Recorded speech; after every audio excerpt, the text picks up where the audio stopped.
नमस्कार, बहुत स्वागत है आपका हमारे इस कार्यक्रम आज का एजेंडा में। आज के दिन की कौन सी है बड़ी खबरें जिन पर दिन भर रहेगी सबकी नजरें, वो खबरें जो आज की सुर्खियां तय करेंगी, वो खबरें जो आज दिन भर रहेंगी हेडलाइंस में, वो घटनाएं जो तय करेंगी आने वाला कल। ऐसे ही तमाम मुद्दों को समेटकर हम लाए हैं आज का एजेंडा में।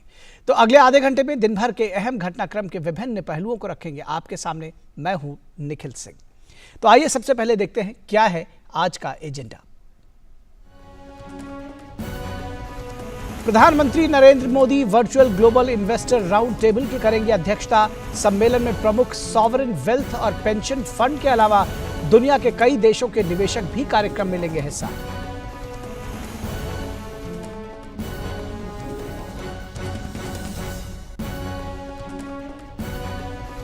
गृह मंत्री अमित शाह पश्चिम बंगाल के 2 दिवसीय दौरे पर। अमित शाह बांकुरा में पार्टी के कार्यकर्ताओं, मीडिया कर्मियों, विभिन्न समुदायों के प्रतिनिधियों और लोगों के साथ करेंगे बातचीत।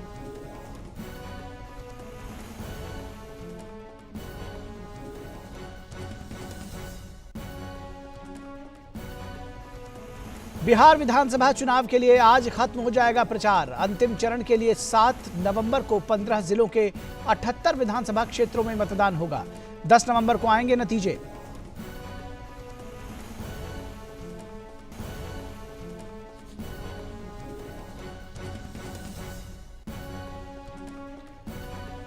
और पर्यावरण मंत्री प्रकाश जावड़ेकर की अध्यक्षता में भारत सीईओ फोरम का आयोजन। जलवायु परिवर्तन पर निजी क्षेत्र से जुड़े घोषणा पत्र पर किया जाएगा हस्ताक्षर।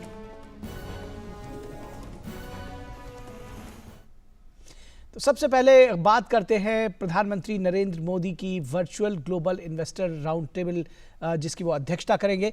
और इसका आयोजन केंद्रीय वित्त मंत्रालय और राष्ट्रीय निवेश और अवसंरचना कोष द्वारा मिलकर किया जा रहा है।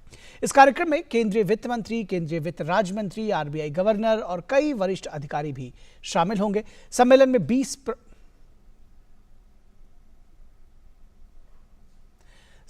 20 प्रमुख सॉवरेन वेल्थ फंड और पेंशन फंड के अलावा दुनिया के कई देशों के निवेशक भी हिस्सा लेंगे।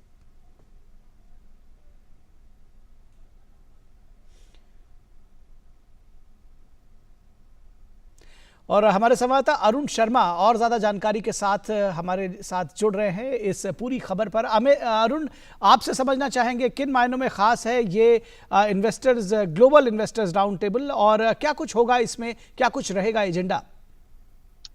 देखिए निखिल, प्रधानमंत्री नरेंद्र मोदी जो इंस्टीट्यूशनल इन्वेस्टर्स होते हैं, वो जो सॉवरेन वेल्थ फंड इन्वेस्टर्स होते हैं और साथ ही साथ जो पेंशन फंड्स में इन्वेस्ट करते हैं, इन तमाम जो इन्वेस्टर्स, जो ग्लोबल इन्वेस्टर्स हैं, इनके साथ डायरेक्टली 1-to-1 बात करेंगे आज की वर्चुअल समिट के अंदर। ये इंपॉर्टेंट इसलिए हो जाता है क्योंकि ये जो इन्वेस्टर्स होते हैं प्राइमरीली ये इन्वेस्टमेंट करते हैं किसी भी देश के अंदर, या तो स्टेक्स लेते हैं कंपनी के अंदर या फिर स्टॉक मार्केट्स में इन्वेस्ट करते हैं, डेट फंड्स में इन्वेस्टमेंट करते हैं।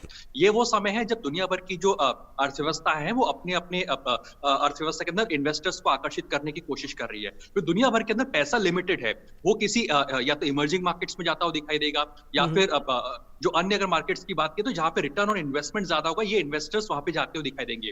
इन इन्वेस्टर्स की खास बात को अगर समझने की कोशिश करिए, कहीं पे भी अगर इन्वेस्टमेंट करते हैं तो नंबर 1 वहां की रेटिंग्स को देखते हैं कि आखिर किसी भी कंट्री की रेटिंग क्या है, आज की तारीख में जो टॉप रेटिंग एजेंसी क्या कुछ रेट कर रही है। नंबर 2, उस अर्थव्यवस्था के क्या फिस्कल डेफिसिट के आंकड़े हैं, जो तमाम इकोनॉमिक इंडिकेटर्स है वो क्या कुछ है। और वहां पे और थर्ड नंबर जो की चीज है वो जो देखते हैं वो ये कि रिटर्न ऑन इन्वेस्टमेंट कितना ज्यादा है, यानी कि अगर कोई 100 रुपए लगा रहा है, उस 100 रुपए में से इन इंस्टीट्यूशनल इन्वेस्टर्स को कितना रुपए या कितना परसेंट इंटरेस्ट निकलता हुआ दिखाई देगा। आज की तारीख में भारत वो लुक्रेटिव डेस्टिनेशन है। आज जो भारत के जो शेयर बाजार है वो प्री कोविड लेवल्स पर ऑलरेडी जा चुके हैं। निफ्टी की अगर बात करें तो 12,000 के स्तर को आज इसने पार कर दिया है। सेंसेक्स की अगर बात करें तो 41,000 के स्तर को भी पार कर चुका है तक शेयर बाजार की बात की जाए। भारत का जो डेट फंड है, यानी कि जो फिक्स्ड इनकम जिसको कह सकते हैं, इसमें फिक्स्ड रिटर्न मिलता है जो डेट फंड से भारत का, वो भी 6 से 7% का रिटर्न देता है, जो कि एशिया के अंदर काफी ज्यादा माना जाता है। और दुनिया भर के बेहतरीन इन्वेस्टमेंट डेस्टिनेशन के हिसाब से जो रिटर्न ऑन इन्वेस्टमेंट है इन डेट फंड्स में काफी ज्यादा मिलता है। तो ऐसे में प्रधानमंत्री नरेंद्र मोदी जब इन ग्लोबल इन्वेस्टर्स के साथ बात करेंगे, खासतौर पर इंस्टीट्यूशनल इन्वेस्टर्स के साथ जब बात करेंगे, तो उनका फोकस इस बात पर होगा कि भारत ने क्या कुछ स्ट्रक्चरल चेंज किए, क्या कुछ स्ट्रक्चरल रिफॉर्म्स किए हैं, उन बात को हाईलाइट करने की वो कोशिश करेंगे। क्योंकि हम जानते हैं जहां तक कॉर्पोरेट टैक्स की बात की जाए, वो दुनिया के अंदर सबसे कम कॉर्पोरेट टैक्स भारत के अंदर लगता है आज की तारीख के अंदर। जहां तक और भी अन्य रिफॉर्म्स, जो टैक्सेशन के मोर्चे पर रिफॉर्म्स की बात की जाए, तो भारत एक बहुत कंड्यूसिव एनवायरमेंट बनाया जाता है। टैक्सेशन की बात की जाए, हम लोग फेसलेस असेसमेंट की तरफ जा रहे हैं। इस तरह के हम रिटेल जो टैक्स पेयर्स उनको एक सहूलियत मुहैया करा रहे हैं। तो जहां तक हम लोग टैक्स की प्रक्रिया को देखें, टैक्सेशन सिस्टम को देखें, या फिर अन्य जो इन्वेस्टमेंट की प्रक्रिया को देखें, वो काफी सहूलियत देने की कोशिश की है भारत ने। तो इन्हीं तमाम जो रिफॉर्म्स को प्रधानमंत्री Narendra Modi in global investors के साथ में रखेंगे, ताकि भारत में ये जो पैसा है वो आता हुआ दिखाई दे, जिसकी वजह से जो भारत में एक तरह से एक बेहतरीन इन्वेस्टमेंट डेस्टिनेशन के तौर पर उभरता हुआ दिखाई दे। निखिल जी बिल्कुल। एक प्रश्न ये भी है कि जो भी इन्वेस्टर्स हैं, जो भी इसके हितधारक हैं, उनके लिए कितना बड़ा ये एक प्लेटफॉर्म साबित होगा, क्योंकि आपसी संवाद भी होगा। भारत सरकार की जो नीतियां हैं वो तो सामने आएंगी ही, लेकिन आपसी संवाद भी होगा और निवेश के लिए कदम कहीं ना कहीं बढ़ाना एक आसान होगा, बेहतर समझ डेवलप हो सकेगी। बिल्कुल, क्योंकि हमने देखा कि जितने भी इंस्टीट्यूशनल इन्वेस्टर्स थे कोविड टाइम के दौरान, आप देखेंगे इन्होंने अपनी पोजीशंस को वाइंड अप कर लिया था, यानी कि इन्होंने अपना पैसा निकालना शुरू कर दिया था। और यही वजह है कि दुनिया भर के जो शेयर बाजार है उसमें गिरावट देखने को मिल रही थी और पैसा कहीं ना कहीं मार्केट से निकलता हुआ दिखाई दे रहा था। अब चूंकि अब लोग मान के चल रहे हैं कि वैक्सीन डेवलपमेंट अब जल्द होता हुआ दिखाई देगा, तो जितने भी दुनिया भर के जो वेल्थ फंड इन्वेस्टर्स हैं, पेंशन फंड इन्वेस्टर्स हैं, जो इंस्टीट्यूशनल इन्वेस्टर्स हैं, वो एक लुक्रेटिव मार्केट ढूंढ रहे हैं जहां पर उनको बेहतर रिटर्न ऑन इन्वेस्टमेंट मिल सके, यानी कि जो पैसा लगा रहे हैं उनको वहां पे बेहतर रिटर्न मिल सके। आज की तारीख में भारत वो अर्थव्यवस्था है जो कि जिसका डेट फंड मार्केट कई और दुनिया की अर्थव्यवस्था के इक्विटी मार्केट से भी ज्यादा पैसा देता है, यानी कि शेयर बाजार से ज्यादा पैसा उनको डेट फंड से मिल जाता है। तो कई इंस्टीट्यूशनल इन्वेस्टर्स तो 40-40, 50-50% का जो रिटर्न भी कमाते हैं भारत के शेयर बाजार में पैसा लगा करके। तो ऐसे में भारत ऑलरेडी एक लुक्रेटिव मार्केट है, लेकिन अब चूंकि दुनिया भर के अंदर पैसा लिमिटेड है, क्योंकि कोविड की वजह से कई सारी वेल्थ वाइप आउट हुई है, कई सारी अर्थव्यवस्था स्ट्रगल कर रही है इस समय पर रिवाइव करने में। तो ऐसे में जो लिमिटेड पैसा जो इंस्टीट्यूशनल इन्वेस्टर्स का है, वो किसी एक जगह पे जाता हुआ दिखाई देगा। तो अगर वो पैसा एशिया के अंदर आता हुआ दिखाई देता है, तो एशिया में भारत क्यों एक लुक्रेटिव मार्केट हो, क्योंकि और कई सारे मार्केट, जैसे सिंगापुर को ले लीजिए फॉर दैट मैटर, एक अच्छा खासा मार्केट आपको प्रोवाइड करता है। Japanese market for that matter आपको एक अच्छा खासा कंड्यूसिव एनवायरनमेंट देते हैं। लेकिन क्यों भारत वो एक इन्वेस्टमेंट के लिए डेस्टिनेशन की अगर बात की जाए, वो एक फेवरेट मार्केट इन्वेस्टर्स का बने? तो ऐसे में प्रधानमंत्री नरेंद्र मोदी नो डाउट जो तमाम रिफॉर्म्स को इस दिशा में लिया गया है पिछले कई समय के अंदर, और जो आत्मनिर्भर भारत का जो पैकेज अनाउंस किया है, किस तरह से inflation number, fiscal deficit number, despite कोविड-19 क्राइसिस के बावजूद भी भारत एक बहुत कंफर्टेबल जोन के अंदर है। आप तमाम इकोनॉमिक इंडिकेटर्स को देख लीजिए, चाहे पीएमआई के आंकड़े देख लीजिए, चाहे जीएसटी के कलेक्शन के आंकड़े को देख लीजिए, ये सब जो नंबर्स है काफी एनकरेजिंग है इस समय पर। तो अर्थव्यवस्था, जो भारतीय अर्थव्यवस्था है, वो काफी हद तक पटरी पर आती हुई दिखाई दे रही है, और यही वजह के रिफ्लेक्ट होता हुआ दिखाई देगा इन्वेस्टमेंट सेंटिमेंट के अंदर। तो अगर एशिया के अंदर प्राइमरीली अगर पैसा आता हुआ दिखाई देता है इन्वेस्टमेंट या इन्वेस्टर्स का, तो वो भारत में आए और भारत में रहे। और अगर इन इंस्टीट्यूशनल इन्वेस्टर्स का पैसा अगर भारत में आता है, तो शेयर बाजार एक तो ऊंचाइयों पर जाता हुआ दिखाई देगा, नंबर 1। दूसरी बात, कई सारे कॉर्पोरेट इक्विटी स्टेक्स एक तरह से निकलते हुए दिखाई देंगे, यानी कि कई सारे जो इंस्टीट्यूशनल इन्वेस्टर्स हैं, जो वेल्थ फंड मैनेजर्स हैं, वो भारत की कंपनियों के अंदर स्टेक लेते हुए दिखाई देंगे। तो इससे एक तरह से जो फॉरेन इन्फ्लो है भारत के अंदर, वो आता हुआ दिखाई देगा, बढ़ता हुआ दिखाई देगा। और यही प्राइमरीली फोकस है प्रधानमंत्री नरेंद्र मोदी का, कि कैसे इन ग्लोबल इंस्टीट्यूशनल इन्वेस्टर्स की इन्वेस्टमेंट को भारत में आकर्षित किया जा सके। जी बिल्कुल, एक बड़ा कदम है और देखने की बात होगी कि किस तरह से ये आगे बढ़ता है। बहुत शुक्रिया अरुण इस तमाम बातचीत और जानकारी के लिए। और बढ़ते हैं अगली खबर की तरफ। केंद्रीय गृह मंत्री अमित शाह बंगाल के 2 दिवसीय दौरे पर हैं। अमित शाह आज रविंद्र भवन बांकुरा में भाजपा कार्यकर्ताओं से संवाद करेंगे। इसके साथ ही वो सामाजिक समूह संवाद कार्यक्रम के जरिए विभिन्न समुदायों के प्रतिनिधियों के साथ बैठक भी करेंगे। अमित शाह भगवान बिरसा मुंडा की मूर्ति पर पुष्पांजलि भी अर्पित करेंगे। गौरतलब है कि अमित शाह 2021 विधानसभा चुनाव के मद्देनजर पार्टी के सांगठनिक तैयारियों का जायजा लेने कल देर रात कोलकाता पहुंचे। सबसे पहले उन्होंने कथित तौर पर न्यायिक हिरासत में मारे गए भाजपा कार्यकर्ता मदन घोरी के परिजनों से मुलाकात की। उनके साथ भाजपा उपाध्यक्ष मुकुल रॉय, बंगाल के प्रभारी महासचिव कैलाश विजयवर्गीय भी मौजूद थे। और अमित शाह ने ट्वीट कर कहा कि मैंने शहीद बूथ उपाध्यक्ष मदन घोरी के परिजनों से मुलाकात की। इस बहादुर परिवार को मेरा नमन। भाजपा पश्चिम बंगाल में अत्याचारों और अन्याय के खिलाफ लड़ते हुए अपना सर्वोच्च बलिदान देने वाले हमारे सभी कार्यकर्ताओं की ऋणी रहेगी।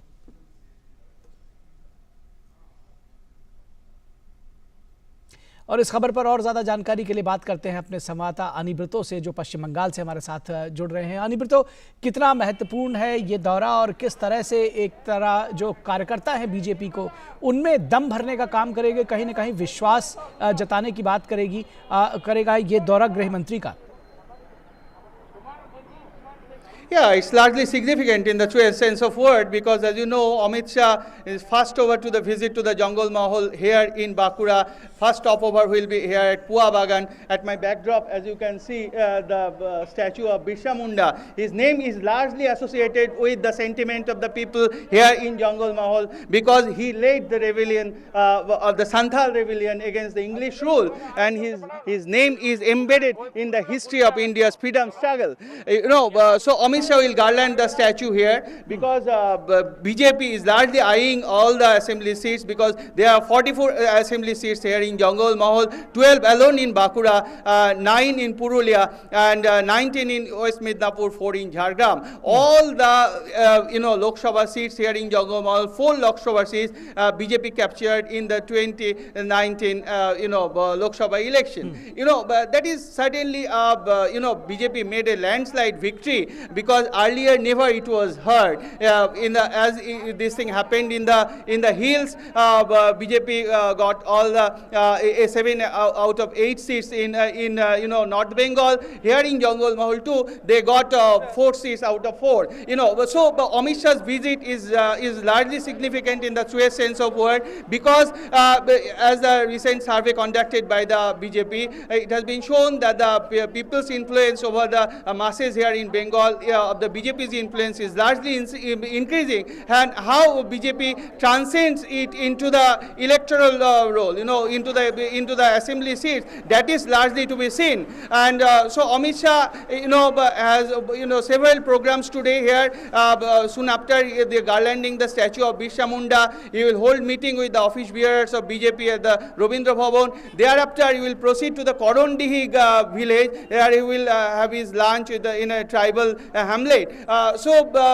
Because BJP tries to gauge the sentiment of the people here in Bakura, largely because of the Jungle Mahal sentiment, that is nowadays is associated with in favor of the BJP.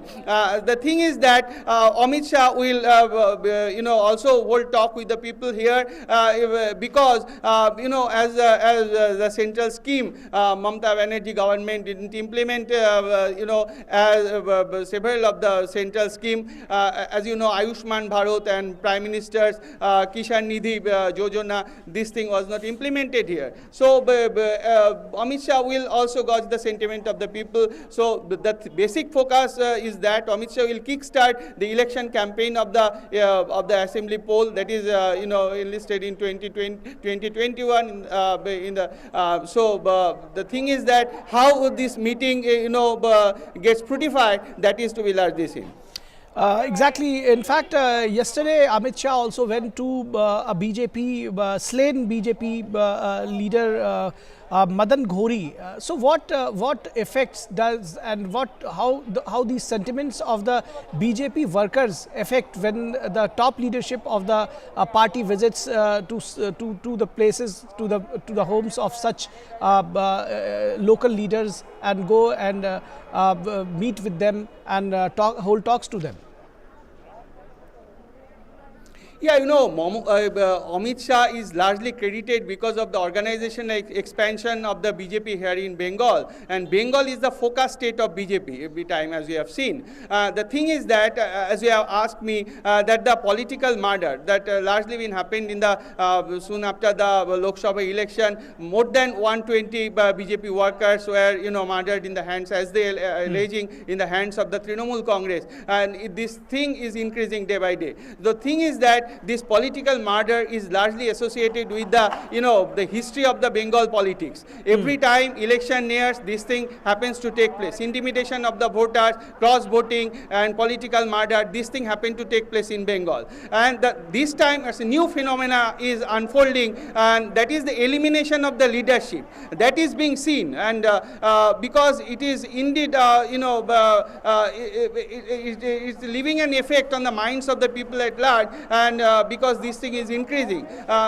The thing is that BJP leveled corruption charges against the Mamata Banerjee government, and again it's also leveled charges against the police officials. They are acting as a partisan way. Several things are there. Yes, and now Anibrito. the thing is that BJP always highlights the developmental schemes that are there. Yes, the because BJP they are always also, highlights the developmental highlighting schemes, and central the government scheme party that the top Mamata leadership Banerjee is always has been inclined to these. Anibrito, thank you so much for these insights and your updates on this issue. Thank you, Anibrito. तो हमारे संवाददाता अनिब्रतो Amit Shah BJP के नेता और गृह मंत्री उनकी पश्चिम बंगाल यात्रा के विषय में जानकारी दे रहे थे, जो कि आज सुर्खियों में रहेगी। और अगली खबर है भारतीय सेना के प्रमुख जनरल एमएम नरवणे की नेपाल यात्रा से जुड़ी हुई, जो कि 3 दिवसीय नेपाल दौरे पर है। अपनी नेपाल यात्रा के दौरान थल सेना प्रमुख को नेपाल की राष्ट्रपति विद्या देवी भंडारी के द्वारा नेपाली सेना के जनरल की मानद उपाधि से सम्मानित किया जाएगा। इसके अलावा सेना प्रमुख नेपाल के प्रधानमंत्री केपी शर्मा ओली और अपने नेपाली समकक्ष जनरल पूर्णचंद्र थापा से भी मुलाकात करेंगे। इसके साथ ही जनरल नरवणे नेपाली सेना के 2 फील्ड अस्पताल को कोविड-19 से निपटने के लिए मेडिकल उपकरण और वेंटिलेटर्स भी प्रदान करेंगे।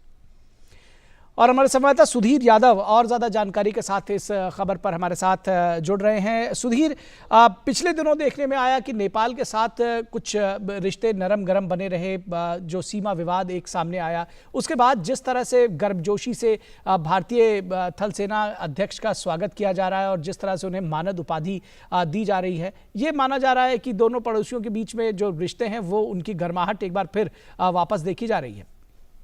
बिल्कुल निखिल, देखिए भारत और नेपाल की अगर हम बात करें तो दोनों देशों के बीच में रोटी और बेटी का रिश्ता है और बहुत सदियों पुराना नाता है।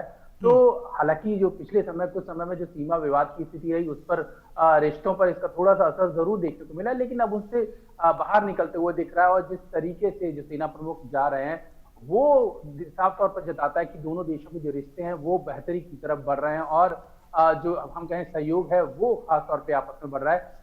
नेपाल के लिए अगर हम खास तौर पे बात करें तो भारत जिस तरीके से नेपाल को लगातार सहयोग देता रहा है, अगर नेपाल की हम कुल आयात की बात करें तो वीरगंज का जो ड्राई पोर्ट है उसके जरिए भारत का जो नेपाल का करीब 70% से ज्यादा जो सामान है वो भारत के जरिए वहां पहुंचा है। तो जाहिर तौर पर भारत एक बड़े भाई की भूमिका नेपाल के लिए निभाता है और ये रिश्ता जो है लंबे समय से बना हुआ है। अगर हम खास तौर पर सेना प्रमुख के दौरे की बात करें तो सेना प्रमुख के दौरे से जो दोनों देश हैं उनके बीच आखिर बेहतरी किस तरीके से और आगे बढ़ाई जा सके, रिश्तों में जो हालांकि सीमा विवाद को लेकर जो थोड़ी सी स्थिति बदली थी उसको लेकर आगे कैसे और बढ़ाया जाए, वो चीज होगी आज के कार्यक्रम की। अगर हम दोनों सेनाओं के सहयोग के बीच में सहयोग की बात करें, जो भारतीय सेना और नेपाली सेना के बीच में बहुत अच्छा और बहुत शानदार सहयोग रहा है, उसके विषय में भी कुछ संक्षेप में जानकारी दे सुधीर, किस तरह से आगे बढ़ेगी?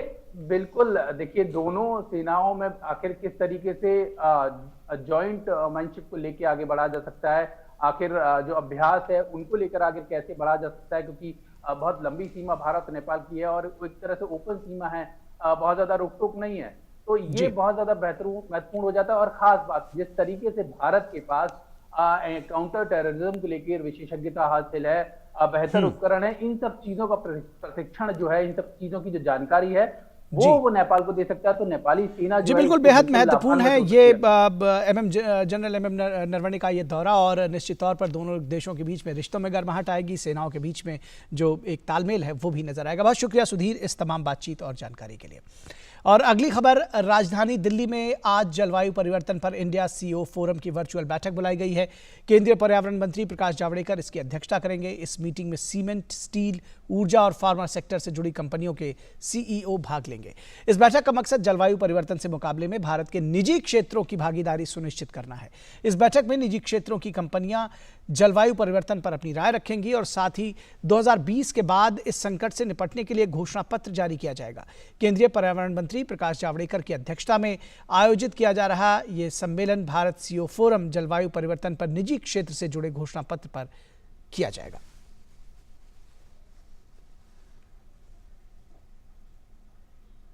और हमारे संवाददाता अजय विक्रम सिंह और ज्यादा जानकारी के साथ जुड़ रहे हैं इस खबर पर। अजय, सबसे पहले तो बताइए कि क्या है ये सम्मेलन और किस तरह से निजी क्षेत्र की भागीदारी को महत्व दिया गया है और कैसे जोड़ा जाएगा, क्या कुछ है इसका एजेंडा? जी बिल्कुल निखिल, आज जो इंडिया सीओ फोरम की बैठक है जलवायु परिवर्तन पर, उसका सबसे सीधा मकसद ये है कि जो निजी क्षेत्र हैं उनकी भागीदारी बढ़ाई जाए। जलवायु परिवर्तन के जो भारत के लक्ष्य में हैं जो उसमें किस तरह से वो अपनी भागीदारी कर सकते हैं, और इस विषय पर एक घोषणा पत्र जारी किया जाएगा। जी थोड़ा सा बैकग्राउंड में इस बारे में बताना जरूरी है कि भारत के लक्ष्य क्या हैं। भारत के लक्ष्य जो पेरिस समझौता है उसके तहत जो एनडीसी है, नेशनली डिटरमिन्ड कंट्रीब्यूशन, जो भारत ने अपना तय किया है, उसमें 3 लक्ष्य निर्धारित किए हैं। पहला लक्ष्य ये निर्धारित किया है कि 2030 तक 33 से 35% जो उत्सर्जन है, कार्बन उत्सर्जन, उसको कम किया जाएगा। जी 2030 तक ये भी लक्ष्य तय किया गया है कि जो हमारे बिजली संयंत्र हैं, जो हमारे ऊर्जा के स्रोत हैं, वो गैर जीवाश्म ईंधन की ओर शिफ्ट होंगे 40%। ये भी बहुत बड़ा लक्ष्य है और इस ओर भारत अपना काम कर रहा है। और तीसरा जो महत्वपूर्ण लक्ष्य है वो कार्बन सिंक को बढ़ाने का है। 2.5 से 3 मिलियन टन का कार्बन सिंक बढ़ाना है, और इसको वनों से आच्छादित करने के बाद ही ये बढ़ सकता है। इस पर भी काम चल रहा है। तो ये बैकग्राउंड बताने का मकसद ये था कि ये सब तभी संभव हो सकता है जब निजी क्षेत्र इसमें अपनी भागीदारी सुनिश्चित करे, वो सरकार के कदम के साथ कदम मिलाए।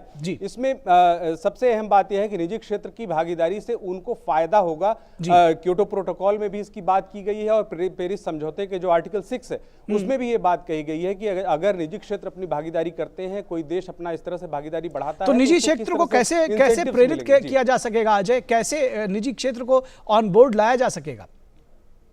बिल्कुल, मैं उसी तरह अब बात बता रहा था कि निजी क्षेत्र अपनी जैसे ऊर्जा जो पारंपरिक जो ऊर्जा के स्रोत हैं उनसे अगर रिन्यूएबल एनर्जी की तरफ जाएंगे तो उनको ज़्यादा फायदा होगा। जो इंसेंटिव्स दिए जाएंगे सरकार की तरफ से भी, और यूनाइटेड नेशन की तरफ से भी ये बात कही गई है, क्योटो प्रोटोकॉल में भी ये बात कही गई है, और पेरिस समझौते में भी ये बात कही गई है कि जो देश आगे बढ़ेगा और इसमें जो नुकसान, जो क्षति की बात या जो इन्वेस्टमेंट की बात है उसमें भी पूरी तरह से मदद की जाएगी। दूसरी बात यह है कि इसमें एक जज्बे की बात होती है, और इस जज्बे को हम इसी तरह से देख सकते हैं कि आज की जो बैठक है इसमें चाहे वो स्टील के क्षेत्र हो, चाहे सीमेंट के क्षेत्र के हो, चाहे ऊर्जा के क्षेत्र के हो, चाहे फार्मा के क्षेत्र के हो, सभी टॉप लीडर्स आज वर्चुअल मीटिंग में आ रहे हैं। और बहुत लंबा लक्ष्य उन्होंने नहीं रखा है। 2 महीने बाद 2020 के बाद वो किस तरह से कंट्रीब्यूशन करेंगे इस पर बात बिल्कुल, बहुत छोटे लक्ष्य बनाए गए हैं ताकि उनको मॉनिटर किया जा सके। बहुत शुक्रिया अजय इस तमाम बातचीत और जानकारी के लिए।